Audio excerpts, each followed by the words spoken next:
This chapter was insane for every agenda possible.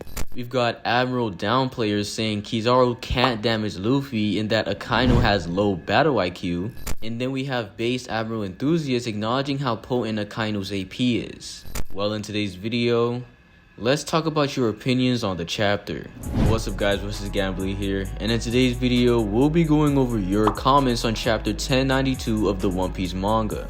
If you want to get chosen in the next video, here's what you gotta do. Every time a chapter comes out, I'm going to make a community post just like this, and all you have to do is comment something cool you noticed or any theories you have regarding the chapter. To make sure you see the community tab post, go ahead and subscribe. After all, it's a win-win for both of us. I'm here for any agenda push, gambler. I know you're restless right now after reading it. Yeah, I had to use this comment because that was a whole bar. Anyways, honestly, I'll be real, the Admiral agenda will be pushed. This chapter has once again been one to push a lot of agendas. Before the spoilers came out, the leakers were saying it was both a W for Luffy fans and Kizaru fans, and I literally did not know what to expect. But honestly, they were spitting because it was exactly that, but we'll talk more about that in a second. I'm loving the lines from Kizaru. He seems genuinely upset that this is the mission assigned to him, and it honestly makes me more interested to know more about his character overall. Honestly, this is what I'm feeling as well. Kizaru's dialogue in this battle so far has actually made me think, eventually, Kizaru might snap. I mean, first of all, we had bro saying he's a cog in the system. Then once the highest power in the world that he knows of tells him to ignore Sentomaru, he says, nah, it goes against what he believes in. That's not what a cog in the system would say. But then Kizaru goes on to fight Sentomaru and look for Vegapunk. This fight he's having with Luffy right now is literally not of his interest. He's trying to kill Vegapunk and leave. That's why bro kicked Luffy to Narnia and immediately went to Vegapunk. That's his mission. He even says it. He doesn't want it to be dragged out. On the topic of Kizaru not wanting to do the mission, we have multiple instances of Kizaru literally just going offline and into his thoughts. When he was fighting Sentomaru, he had a whole flashback, and when we return to the present, we know it was his because he's literally talking about how cute Sentomaru used to be. Then he kicks Luffy through the robot and outside of the dome. Before we even see Luffy's trajectory, we see the robot's reaction and Kizaru fades into his memories once again. This time reminiscing a moment when Vegapunk finally finished said robot and was talking about how it is a giant robot mankind has always dreamed of. But he says nothing and has a concerned face on. Then he sees Bonnie and talks about how big she's gotten, and when she tries to fight him, he once again doesn't want to fight her because he's known her for so long. He ends up kicking her away and pulls up to the main man, Stella. He knew him before all those people, and he just tells him that this is a tough mission for him and he doesn't want to drag it out. Obviously he gets stopped, but damn, Kizaru is honestly in such a weird position and all you can do is wonder what he'll do. Personally, I still think this underlying issue and stress that Kizaru has will ultimately be the reason there won't be a winner in this fight. In my opinion, there's no way Kizaru is being defeated here because for some odd reason, I have a feeling he needs to be saved for someone else. But like I always say, only time will tell. Kizaru has genuinely shown why he's the fastest in the verse, and I genuinely don't see people like Blackbeard or Big Mom being able to even touch him. This comment right here is base as hell. Big Mom's fast ass is not touching this guy, and you would think this is a common take, but no, it really isn't. There's people out there who unironically think Big Mom will be able to do what Kizaru did here.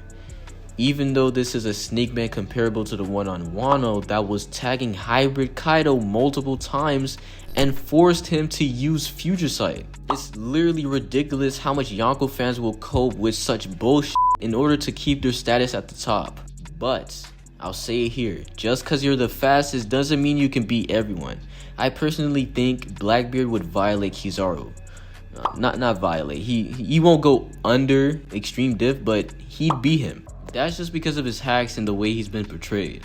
Big Mom though, yeah, she's getting fodderized. Great chapter. The Admirals and the Yonkos seem to be playing on about the same level. I did hear people talking down about how Luffy got damaged though.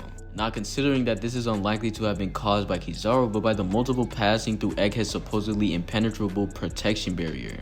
I'm gonna go over this actually. Now this is definitely the hot topic this week as many of us literally cannot gauge what actually happened here, and I'll be real, I won't stand here and claim that I of all people know exactly what happened, but I'll share my own opinion. I think Kizaru did do damage to Luffy, and Luffy also took damage from the 2 trips across the barrier. Firstly, let's remind ourselves of what the barrier actually is. When you go through the Frontier Dome, a laser is sent at you and it causes a huge explosion to try to destroy you. What happened is Luffy took 2 laser beams and a kick from Kizaru. Now, honestly, what other laser beams could be used here other than the ones from the Pika Pika no Mi? I mean, Vegapunk literally based every single robot of his on Kizaru's fruit, and these explosions can be made by Kizaru's beam.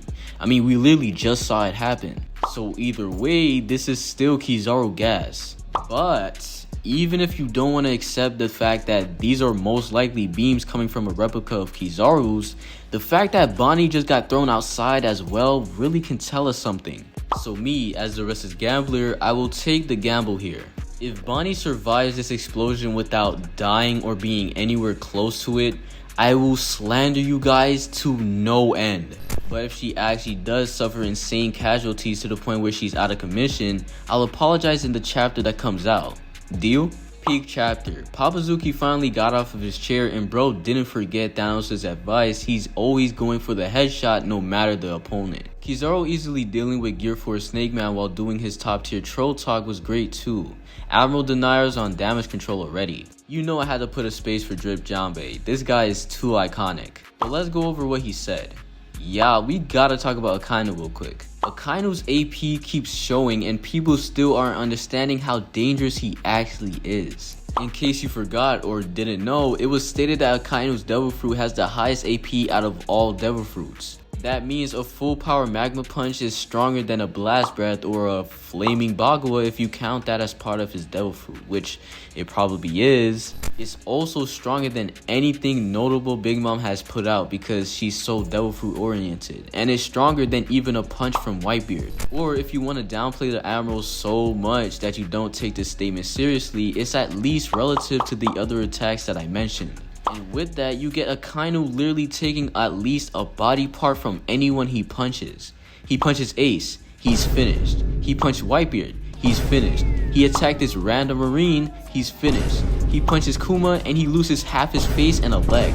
I think it's time for y'all to put a respect on Akainu. But don't worry, soon I'll be doing the job myself. And as for the second part of the comment, Kizaru vs Gear Force Snake Man is very contentious. Because yes, I hear the complaints saying it's not fair since Luffy isn't using advanced Conqueror's Haki. And actually, I agree, it's definitely not fair to compare this AP to Wano Luffy because he clearly isn't using that crazy level of Haki.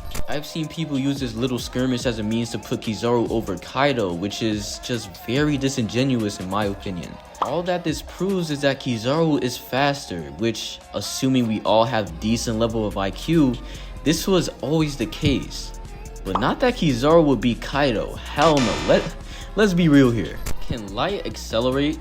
Alright, some of you guys might not understand the context of this comment, so I'll explain. In the version of the chapter you probably read, Kizaru in this run of chapters says that speed is power. But in the OP Scans version of the chapter, he says acceleration is power.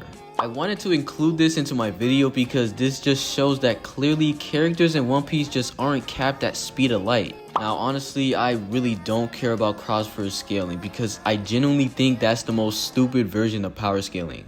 There will forever be arguments about how power system of different series interact. Like for example, this is my favorite one. How would Goku interact with Sugar's Devil Fruit? There is one side that says Goku will just turn into a toy because that's how her Devil Fruit works. You get touched and now you're a toy. But then there's another side that will say Goku wouldn't turn into a toy because of how much he outscales Sugar. This is based off Vegeta resisting the effects of being turned into a candy ball because of how much stronger he was than Buhan. And now back to the topic, One Piece characters in most cross-verse scenarios would be capped at like light speed. The reason for this is because at the top of the verse in speed, Kizaru, he's light. Therefore, they all are light speed or below that caliber. Yeah, it's just That's just stupid. I just wanted to put that out there. Wait a moment, where is Sanji? I don't see him reacting to Kizaru and Luffy along with the others, and I doubt he went to go help Zoro against Lucci. Where could he be?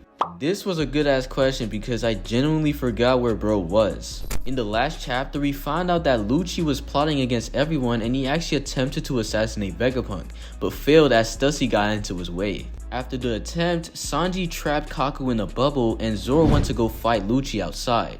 Now, in this page, we don't see Stussy, we don't see Kaku, and we obviously don't see Zoro or Lucci, but there's another guy missing. My goat. I honestly do not know where the hell this guy is. I mean, I don't even remember where Chopper is. And I was thinking maybe bro took Stussy to Chopper, but again, I don't remember where bro is. So this is kind of concerning. And for the last comment we got, my sugar plum, my world, my king, my top, my honey bun, my Jolly Rancher, my precious Pringle, my sweet strawberry, my munchkin, my Punisher. Nah, what is this guy chatting about? Putting this in my comments. I didn't say anything close to this. The Marines, my number one, my glorious boo-boo bear.